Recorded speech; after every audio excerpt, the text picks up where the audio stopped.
পৃথিবীর অনেক জায়গায় এখনো মানুষ মোমবাতিতে রাত কাটায়, আর এদিকে রাশিয়া আর চীন বলছে আমরা চাঁদে বিদ্যুৎ বসাবো।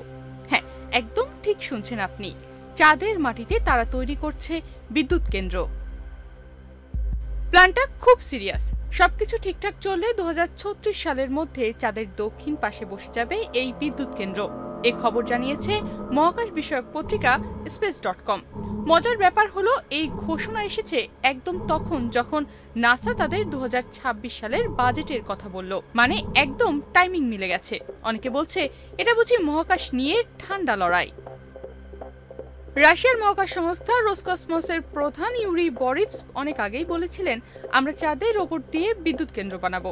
এর চূড়ান্ত লক্ষ্য হলো একদিন চাঁদে মানুষকে বাস করানো। এক সাক্ষাৎকারে তিনি বলেছিলেন যে চাঁদে রাশিয়া এবং চীন সমন্বিতভাবে একটি বিদ্যুৎ কেন্দ্র স্থাপন করতে চায় এবং বিদ্যুৎ কেন্দ্রটি নির্মাণের কাজটি করা হবে রোবট ও প্রযুক্তির মাধ্যমে। আমরা চাঁদে একটি আন্তর্জাতিক গবেষণাগার নির্মাণ করতে চাই, এমন একটি গবেষণাগার যার মূল উদ্দেশ্য হবে চাঁদের পরিবেশ ও চন্দ্রপৃষ্ঠ সম্পর্কিত মৌলিক ও দীর্ঘমেয়াদী গবেষণা। প্রথম পর্যায়ে এই গবেষণার কাজটি করা হবে রোবট ও প্রযুক্তির সাহায্যে। এই গবেষণা কাজের জন্য একটি বিদ্যুৎ কেন্দ্র প্রয়োজন। আমরা এই ইস্যুতে বেইজিং এর সঙ্গে কথা বলেছি। আমাদের চূড়ান্ত লক্ষ্য চাঁদে মানুষের বসতি স্থাপন করা।